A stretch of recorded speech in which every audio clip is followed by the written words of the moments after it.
who may not be who may not be computer savvy or who may not have connection. So getting into, just literal places like barbershops and churches, and how do we get into communities? And so that was a pretty good discussion there.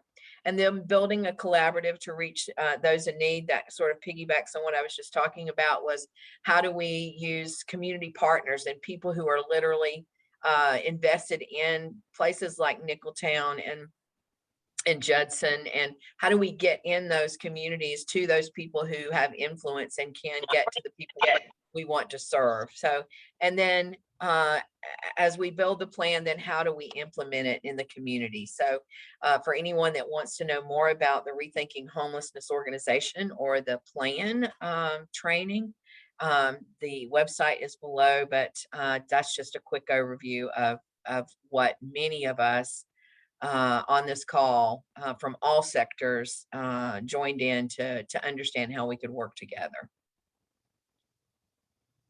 Next slide. Yeah, so these are all the folks that were on the calls regularly and creating, just helping us think this stuff through and helping us create the plan. So thank you to all of you who took the time to be on this 6-week program. Next slide. And then, so this is the way that we, the dollars that are deployed in our community, and the way that this group just sort of, fleshed it out and how we would apply it. So emergency rental assistance round 1 and 2 is coming through the county. And so those dollars are for rental and utilities assistance, case management services, and then housing and support services, which is completely different than it's ever been before. We've never had case management or housing and support services for rental and utilities assistance. It's really just been getting dollars out to families and landlords. And so we're very grateful that case management support services is in there now. The ESG-CV, which is Emergency Solutions Grant funding, we received one round in late summer in 2020, and then the second round came in the fall.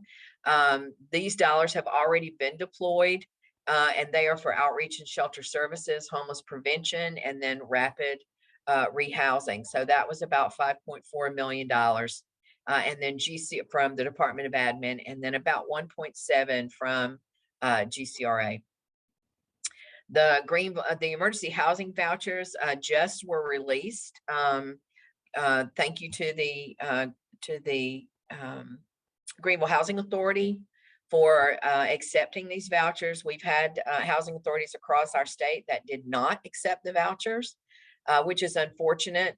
Yes, they do take time to manage, but they are absolutely worth it because, we need those vouchers for our populations that are certainly the most vulnerable, including our families and individuals. So the emergency housing vouchers, we targeted individuals in shelter based on the notice from HUD. These were the directives we were given. That the housing vouchers must go through coordinated entry for the COC, and we must target that funding to and voucher a program to individuals in shelter, families in shelter, and then special populations like victims of domestic violence, veterans, youth under 25 who are experiencing unaccompanied and experiencing homelessness.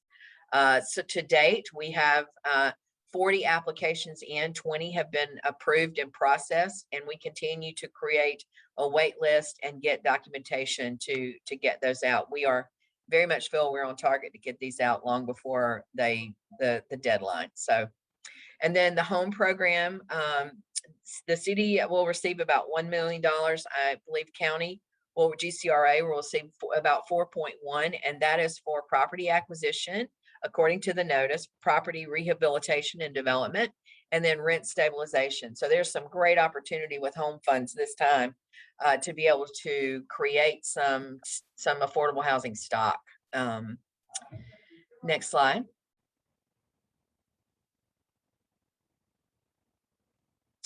And so as we talk through, how to sort of make a roadmap for how we would work together, We talked about population served with each of these types of funding, the type of assistance that would be provided, the dollars for administrative work, for case management, and for housing and support services. And so out of those dollars, we created a detailed budget where we would deploy these dollars across these 4 pots of money and the number of households that we expect to serve. So I think, is that the last slide, Tina? So I think that's sort of just a quick overview. You know, for anyone who wants to know more details, send me an email or give me a call and we can talk about it. But that's generally, I think Nicole and maybe Meredith are next. I think they're gonna provide some additional information about the ERAP dollars. Great, thanks. Hi, I'm Nicole Wood. I'm an assistant county administrator here at the county, and you're going to hear a little bit from me about what we've been doing with ERAP 1, and then I'll turn it over to Meredith Papapieris, who's the Director of Grants and Special Projects of the county, to talk about ERAP 2. But back in end of January, Greenville County received an historic amount of money, $15.8 million for emergency rental and utility assistance. So this was on top of the over 90 million that we received the previous year through CARES, and that we were able to get out and spend again an additional like $6+ million on rental and utility assistance at the end of the year and through COVID. So we were excited that Greenville County was able to receive this and really got the, started to, hit the ball running with what we can do and to try to get these dollars to the people that need it most. So what we did is when we received the money in January, we launched the program in March, and we partnered with Neighborly Software, which is a platform that we had used with CARES. And it was very, it's very user-friendly, and we were very successful with being able to get all the information in and be able to get it through the system and have people kind of navigate that with little questions. So we knew that was a great partner. So if you want to go to the next slide, Tina, it was very clear cut as to who was eligible with these dollars to receive help. So this is all from the Treasury. You had to meet those 3 criteria. The first and foremost is you had to be at or below 80% AMI for Greenville County. And so you see that chart there. You also had to show that you had a risk for homelessness or housing instability, which can be shown as a past due bill or utility bill, or your pat in arrears in rent. And the third thing is you had to qualify for unemployment or had a household reduction in income due to COVID. So you could self-attest, or you could show, your unemployment statement or reduced hours or, anything like that. So we really tried in building the software and the application out to be as flexible as possible while keeping it within the, Treasury parameters to make sure we are in compliance at all levels. So if you want to go to the next slide, Tina. So what we were paying for was rent. So future rent up to 3 months, rental arrears up to 12 months, and utility arrears. And we're only paying for gas, power, and water. The big thing with our program is we were paying the landlords and the utility providers directly. So payment would not go to the tenants, but we had to have the landlords participate in some way. And so through this Neighborly software, you can either access it as a tenant or as a landlord, and you can invite the other to apply. So if I'm a landlord and I have 4 clients who are past due, I can send them a link and ask them to apply. And if they qualify, we'll be linked and kind of go from there. Or if I'm a tenant and I know I qualify, I need my landlord to upload a rent ledger, my lease, and his W-9 or her W-9, and kind of get the ball rolling and go from there. And then those applications are linked and can be kind of go through the system together. And so if there's any questions or anything like that, the reviewers can be in touch with either side. So again, we really tried to make this as easy as possible, but then also prioritize folks that need assistance the most. And so if you fall under 50% of the AMI, if you have, someone that's been in your household unemployed for 90+ days, or if you have an active eviction status, you are put to the top of the list. So that the software will automatically rank folks and move them up and with a score. And so if they have any one of those things, it's assigned 10 points. So if you have 30 points, your case is going to be reviewed first, and so on. If you want to go to the next slide, Tina. And so currently our turnaround time, if the application is submitted and complete, is between 5 and 7 days for, after it's been submitted, to be reviewed and then to either be approved or, further information is needed for, that contact to happen.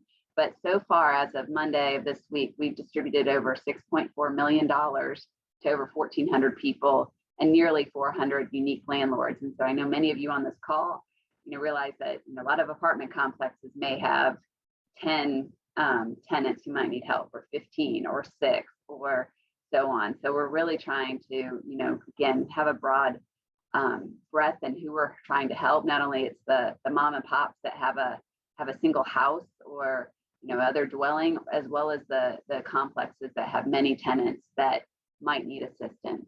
But then you also see on the left side the map of Greenville County. So what we wanted to do is really show who, where we've put the money out to so far and where the folks have lived. And so truly it is all over the county.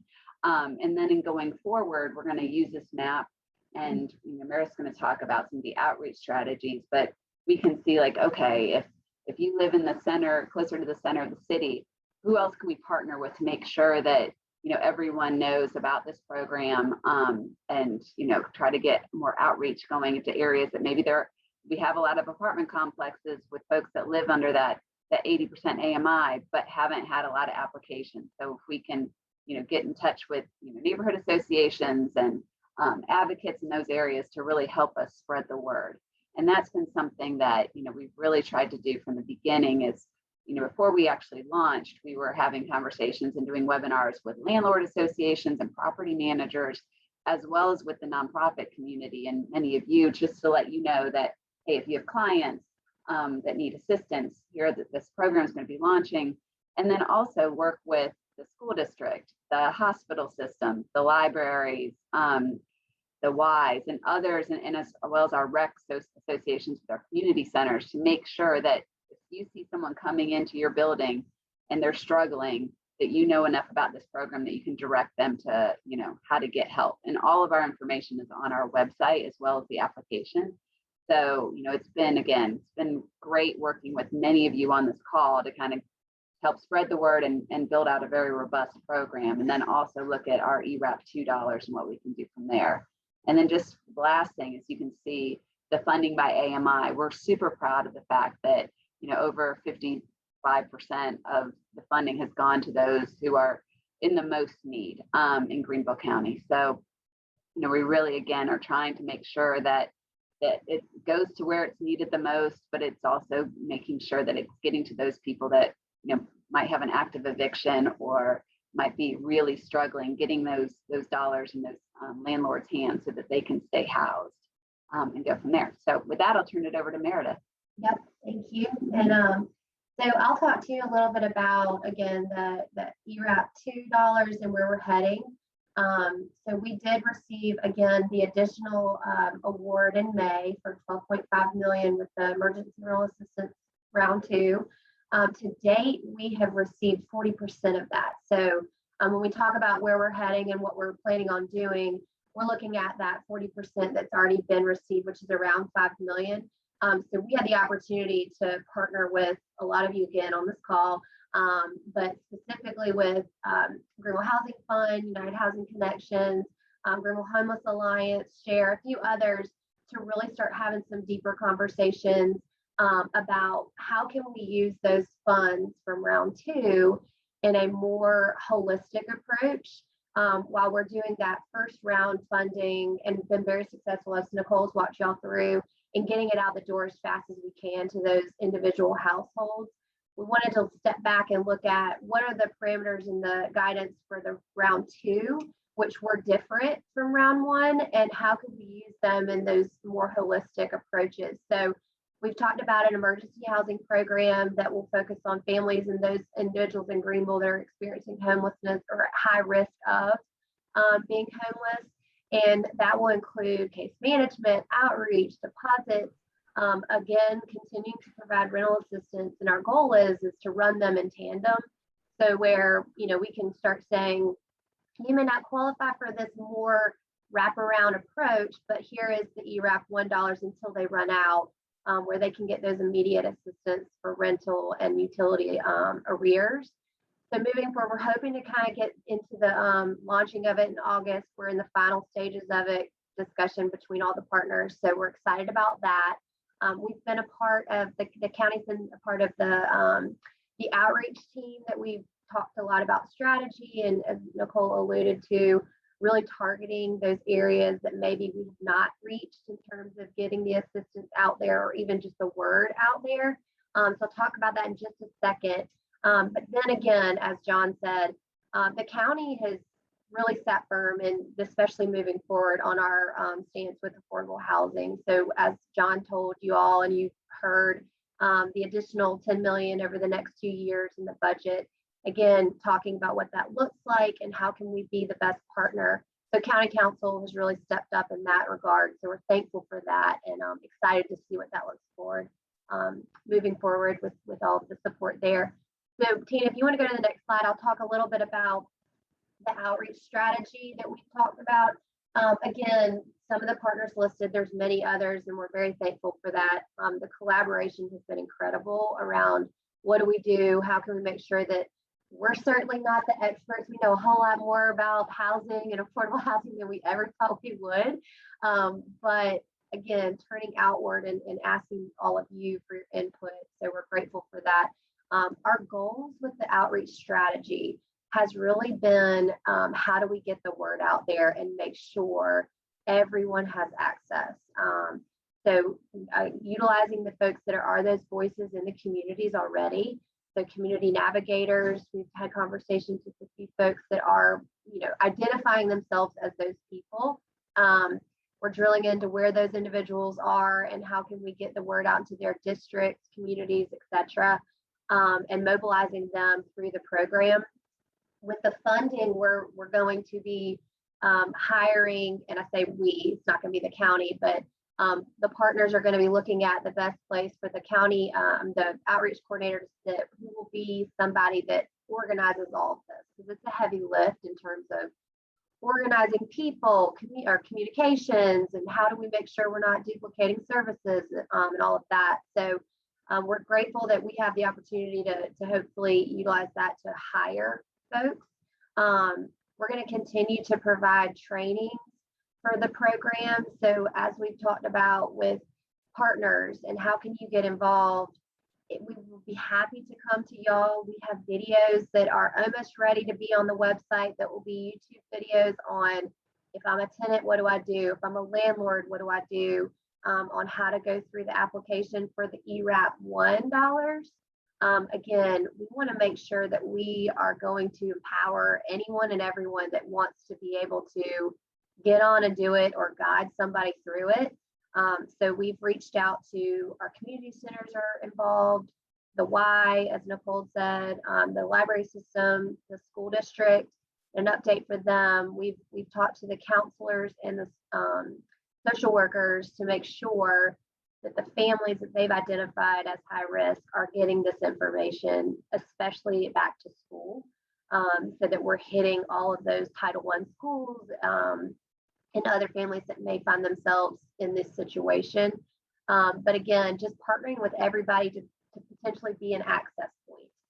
We want to make sure that people that may not have a computer at home or the technology to get in onto the portal, that they can go somewhere, and that when they do go somewhere, there's somebody there that knows what they're talking about and how to guide them through and where to go. So we're continuing to do all of this outreach in a pretty organized effort. So we're going to continue to do that and see how it evolves. But Tina, if you want to go to the next slide, just the last thing to say, I mean, in terms of all of y'all on the call have been, great partners and very willing to be involved. So if there is anybody that has not heard from us or somebody in terms of, do you want to be one of those community access points? Would you allow folks to come in to utilize either a computer lab or technology or what have you? And we can train up staff, a volunteer, whomever you may want to be there. But then we'll have flyers. We've got those kind of in production. We've got some on our website already in English and in Spanish. But we'll happily share those through Tina or whoever to make sure y'all have that information to disseminate if you want. And I know I've got on here to contact Heather at Greenville Homeless Alliance. Feel free to reach out to Nicole or I, Tina, Lorain, anyone that is already involved. We're happy to connect you with any way that you want to be participating. So again, thank y'all so much for those of y'all that have been involved and that are going to be involved. This is going to be an exciting next few years in terms of making a large impact. So we're looking forward to being a partner in all of it. Tina, I'll throw it back to you again. Thank you so much. Are there any questions before we move forward? Okay, awesome. This is so good to hear and get out. I think a lot of nonprofits might have heard this on the call, but definitely, you know, we want to make sure we're reaching a lot of our folks in development on the private side here. And so many of them have already taken advantage of this and have engaged with their property managers. But the more we do that, you know, the better. So thank you so much for your hard work, ladies. And for many of you who've been on those ERAP calls and the 6-week training. So no, it's been a lot. It's been a busy summer. We're gonna kind of shift into our updates. Before I do that, I wanted to share some coverage that we've received. Can y'all see the article up top? So this was some coverage after our May meeting about using the modern tools like our dashboard and our affordable housing map, which will show an update shortly. But really it was some good coverage from the Greenville Journal just about the work that our coalition is doing, getting some good focus on that. And then also from the Greenville News about really what, you know, is lacking in terms of affordability. It talks about our coalition and the work, but it also mentions how difficult it is to get to below that 30% AMI. So we'll put these links in the chat for you if you haven't seen them already. Just wanted to make sure everyone's aware of that coverage and that we can kind of boast off of that really good momentum we're having despite a summer of, you know, people traveling. We've been able just to keep up really good momentum in our work groups. And so I just really appreciate you guys' hard work. All right, we're gonna move forward with our report outs. So let's start at the beginning here. We're gonna start with housing production. And so I'm gonna pass it over to Lisa Lonnie, and I will pull up the map for you, Lisa. Okay. You see that? Yeah, thanks everyone. I think the main key for us is the mapping and the survey that everybody's been including in. So I think that gives us a good understanding of where affordable housing locations have been hitting. So you can see in the map where those locations are. The big key here is we've been hitting above the 60% AMI mark. So we really need to try to focus on, you know, below 60%, you know, to get to that 30% AMI. So a lot of that housing is not being produced. So how do we do that? And how those incentives for that come through. The survey, I think we're doing about 1,300 units is where we are. Is that right, Tina? Which is great. So we're moving pretty well on there. We just need to hit those lower AMI percentages throughout. And then I think the key also is getting the all this information out to developers that are actually coming into the area to do housing and how we can get them to this information. So getting the word out to anybody that we know that is not familiar with all the opportunities that Greenville is providing for funding for affordable housing. Am I missing anything? I just toggled just the newest layer. This is probably the change that we've seen since May, is adding in the housing authority vouchers just by census tract. So it's very broad, just to show folks. So the darker the green, the higher concentration. Tina, Lisa, I have a question. So what is our, so far, I mean, how accurate is this? I mean, so as far as, do we have, I mean, because we're saying we, need more of this and need more of that, but as far as, I've heard some folks have some caution as far as inputting things into the survey and some different things. Do we have an idea as far as the accuracy and how many people have responded to the survey? For the affordable housing map survey? Yeah. Yeah, we haven't had too many, to be honest, I think, Don. The housing voucher data was a separate one that Sean and her staff worked to get us so we can map this by census tract, but we haven't had many partners.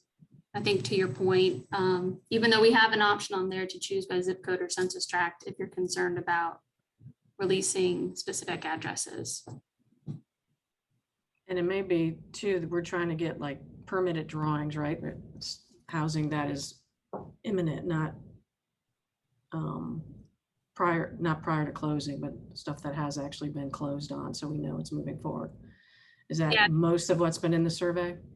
Yeah, all of these are existing. And then in December, when we update for our dashboard with those preservation and production numbers, we'll add those that have broken ground onto here in a new layer. That's right. So survey is key, really. So we can get the yeah, we need more respondents to map it. Yeah, for sure. Yeah, I'm definitely open, Don, if you have ideas of how to, we can best get that data without being obviously invasive. And I'm not sure, and I know other people can, speak to this that are developing or have had some caution as far as inputting. Obviously, we've had the conversations. I'm on the production committee, so we've had the conversations, and that's where we've landed that, census tract or zip code or whatever it might be, to not have the actual addresses on there.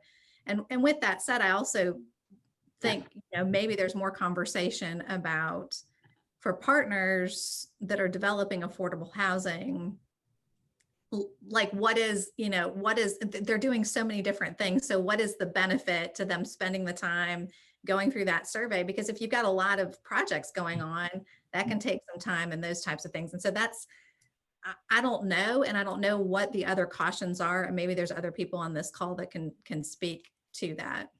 That's a great point. If there's data, Charlotte and I can dive through to pull them out versus submitting them, take, like you said, kind of, you've got all this other stuff to do, filling out another survey is just another thing. So if there's something we can dig into to pull it, then we can, that's a great idea. I do want to highlight this. These are just the LIHTC programs and some multifamily identified from ourselves, the city, Human Relations had a list for affordable housing, and then obviously the HUD LIHTC. So that's what these are. So they're publicly available. That's why these are site specific. But in general, with the housing vouchers, yeah, we kept it super broad, just by census tract, to your point, out of production.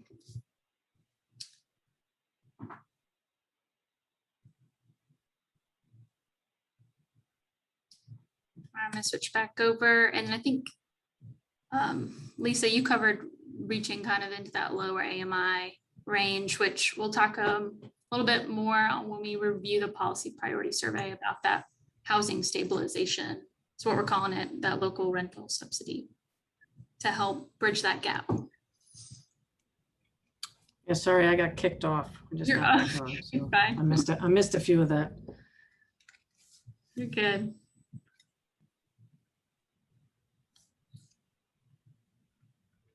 I think you covered it all, Lisa, these two things. Yeah, I think so. Okay. Yeah, I think that's the key. I think the key is, how do we get an accurate survey, and to understand how we can increase the lower AMI range of housing. Thank you, Lisa. Yep. We're gonna go on to preservation. So we've got Brian Albers. I'm gonna pass it to him. Thanks, Tina. I'm Brian Albers. I'm one of the co-owners of Affordable Upstate. We're a for-profit multifamily investment firm. And we've had some really successful partnerships with the Greenville Housing Fund, Community Works, and other groups that are part of this committee. So our preservation group has been this summer, trying to prioritize, the items that we want to really work on first. So it's been just through a combination of discussions and looking at a lot of the survey results. One of the results of the survey that Tina will go over later that kind of falls into our realm is going to be housing preservation in terms of one of those 8 options that were in the mass survey. And what that covers is, many people choose to age in place as they get older, but over time their homes will deteriorate and renovations are required to keep them safe and up to code. But we know a lot of people live on a fixed income, and so repairs, especially major ones, can be tough to pay for. So in order to help more people age in place, which is what most people want to do, and also to preserve diverse neighborhoods, our committee is exploring some low interest loan programs, especially for people in the 80 to 120% AMI space, which they can use those loans to, just make those necessary repairs and keep them safe and up to code. For people that are below 80%, we're also looking for some low interest rate loans, maybe some forgivable loans or even grants, which will help them bridge that gap. And then the other thing we're looking at is property tax abatements or freezes for some of these folks, which will help lower their expenses and give them some potentially extra funds to cover those repair costs. So that's kind of our main thing we're looking at right now on the single family home side, the owner occupied homes. And on the multifamily side, I think today we could maybe go through a success story of a partnership that Affordable Upstate has had with the Greenville Housing Fund. Tina is scrolling through on screen a blog post from our website, affordableupstate.com. If you want to click through this yourself, I think it's the second article in our blog. But this project that is on screen is the Parkins Ridge Townhomes. It's on Ridge Road, kind of near the old Jail Man football stadium in Greenville. We went under contract to purchase this property in March of 2020, right when all the COVID stuff was rolling out. And as private investors, we didn't know where the future was going, and we were a little nervous to be, buying this property right as the world seemed to be falling apart. Loan interest rates were, moving up really quickly as bankers didn't know how to price debt given the unknown risks. But we were luckily introduced to the Greenville Housing Fund, and they partnered with us and helped bring some incentives like property tax abatements that gave us a lot more confidence to move forward with the project. When we were a little afraid of the feasibility of it from a financial perspective at the time. So with this project, the exterior of the property left a lot to be desired. Tina, if you'll scroll down a little bit, we've got a lot of before and after pictures here. So the original wood siding had deteriorated. There was paint peeling off the front doors. Trash was overflowing from an open air dumpster. The mailboxes were dingy and rusted.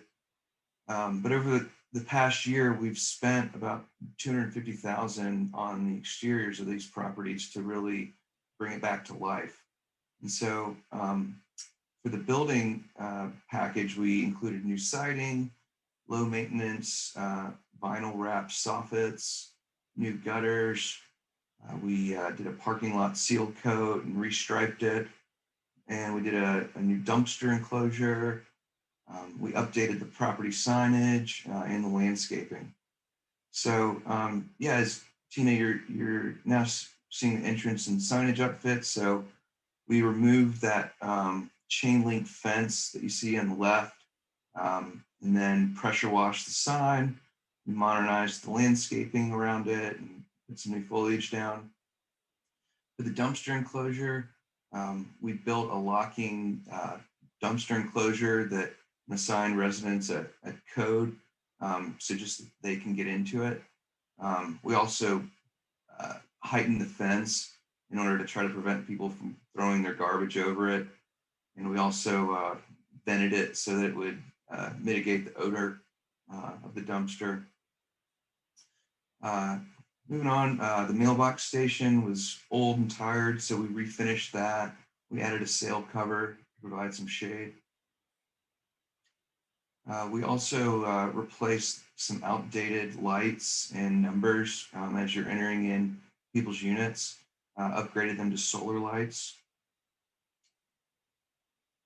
For front doors, we stripped and we repainted them, and we installed storm doors to each unit. And then we tried to do a little placemaking here with the signage. We created these custom signs and added some solar lighting to the exterior of the building so people could identify what building was where. And all in all, we've just been really pleased with the partnership and the progress. Since we've done all these improvements, we've been noticing that our residents are taking better care of the grounds. A lot of people are adding their own decor to their front porches, and just feel like there's a lot more sense of pride in the community. So anyway, that's just one example of projects we've been able to partner with GHF on. We've owned this property for a little over a year now. We have just purchased another 76 unit property in Berea, as well as another 48 unit property across the street from that 76 unit in Berea that we're now undergoing renovations on. So hopefully we'll have more good updates for the group in the next several months. Thank you, Brian. Yeah, thank you. It's a great example of naturally occurring affordable housing that we kind of discussed here and there. It's really been eye-opening. We're seeing it everywhere, particularly with COVID, turnover and gentrification pressures. And so preservation is about rehab, both on the single family side, but also multifamily is really important too, because we're losing units every day to the market. And Brian and his team have really done great work. And you've seen a few other partners. I think there's a good footprint for this nationally, in this trend that's happening to preserve on a larger scale. Because it's great if we're producing housing, but if we're also losing so many units to the market, it's kind of a net gain of zero. So thank you for that report out and showing that we got to preserve the naturally occurring affordable housing as well. Thank you. All right, and then last we got housing tools. So I will turn over to Inez and then Jerry to talk for that group. Okay, Are you on, Inez? Yeah, good morning. Morning. Thank you, Tina. As we continue to work through housing tools, we continue to look at the funding for rental and foreclosure prevention fund, with the possibility of being able to help people who are possibly going into foreclosure or need rental assistance. I was glad to hear the information from the county about the rental assistance. I've been getting questions about rental assistance, and people are hurting right now. And so we continue to work toward that. Also prevention, the legacy resident, we talked about that the last time. And as Tina and Jerry and I talked about, how do we identify legacy residents? How many years? And does it move over from when that person is gone, does it move to the next generation, whether it's the children or grandchildren? How do we identify those legacy residents? So we're continuing to work through that. Also with the property tax, and I think Brian mentioned about the tax abatement. And so change in millage, homestead exemption policy, and how do we work through all of that. Also continue to work with United Way and the IDA program through Community Works. Possibility of opening up foundation on how to help with down payment assistance, expanding that down payment assistance, and how do we get employers to give some dollars to their employees for down payment assistance. I know that there's some programs for teachers or some programs for police officers, but how do we get other employers to help employees with down payment assistance? So I think we talked about the policy survey, and I keep hearing, and a lot of the information that will help us with that is as people answer that survey. So we want to encourage everybody to take the survey. That's all I have, I think, unless Tina, you want to add something to that, or Jerry. Yeah, well, I'll just add. So Inez, thank you so much for your report. I just want to add, about the IDA program, because it has been determined as a long-term solution for wealth building and financial literacy. Just kind of getting our members, building our capacity for our members so that we can provide services to some of the vulnerable communities when it comes to the IDA programs. And, the IDA program is a long-standing program. I think it's been in the upstate for about 17 years. We were one of the first IDA sites in the upstate around 2004. And so this is a program that has helped a lot of people in our program, guys, men and women who have gotten out of prison, to become homeowners, business owners, and also to go back to school.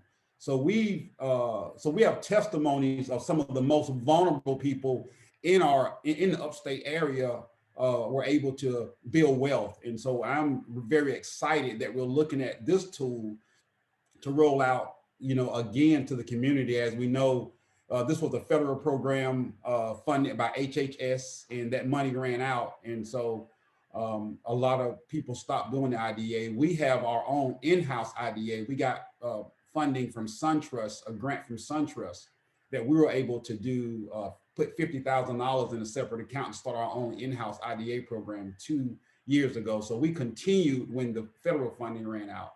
We also partnered with Community Works right before the federal funding ran out. And we look forward to working with other organizations, Community Works, United Way, and other organizations to get involved and come up with another IDA program. So we're very thankful and, look forward to what can happen in Greenville as we use the tool of IDAs to help people gain wealth and build wealth, especially the Black and brown people in our community who have a low home ownership rate. So anything else, Tina, that we can add to that? I think that's about all I have right now. That's perfect. Thank you. All right. Thanks, Jerry. Thanks, Inez. Yeah. So we're gonna try to keep it short today and wrap up just with that policy priority surveys that we've been referencing throughout the meeting today. So I'm going to take you through, let's go back a little and see if I can zoom in.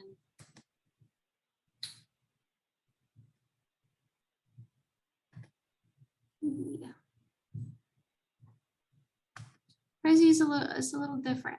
It's different. We might have to toggle. Here we go.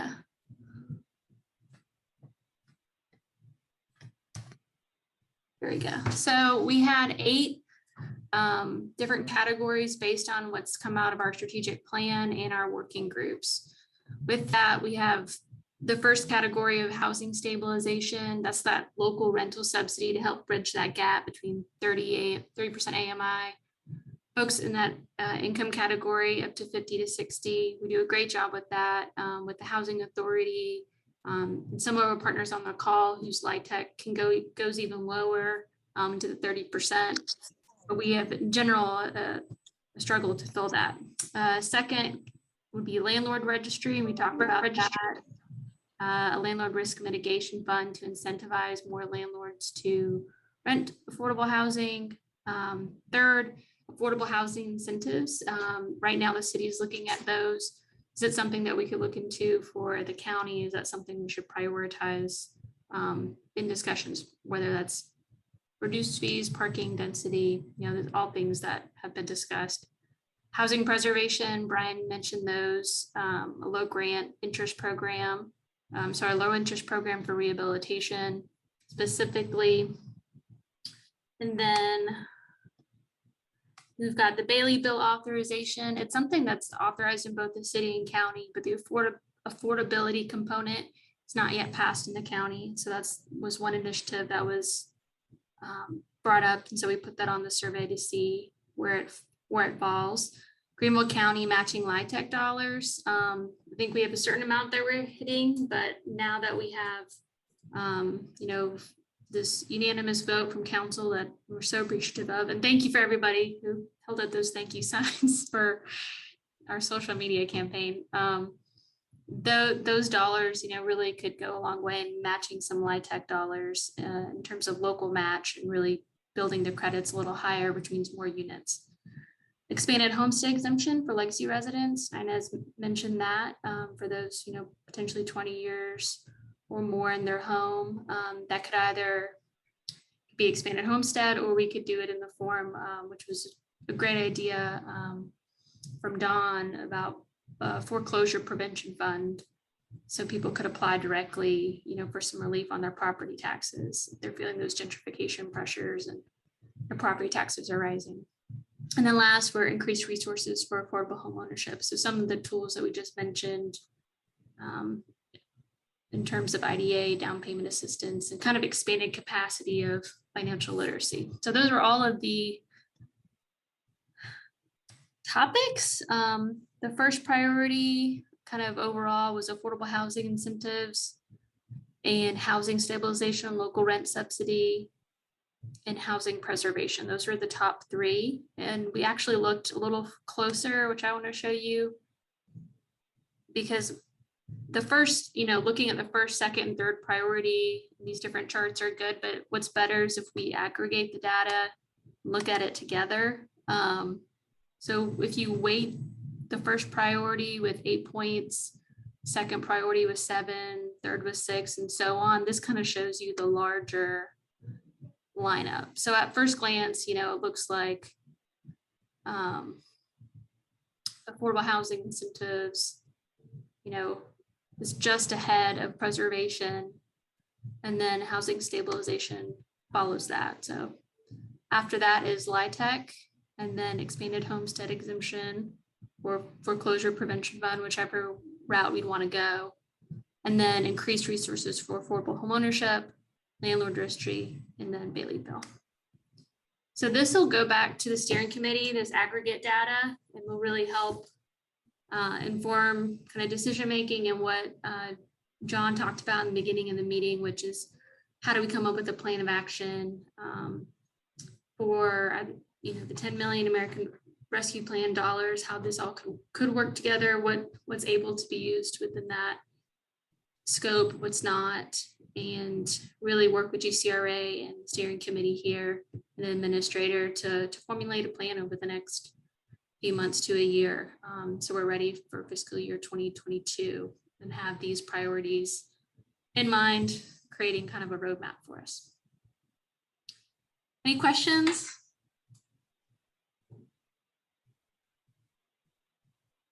All right, we'll wrap it up right at 10.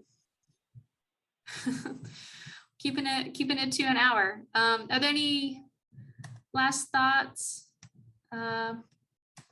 before we depart? I feel so silly. I usually have a quote prepared. Just kind of slipped my mind. If anybody's got a good, powerful quote, I'll let you have the floor.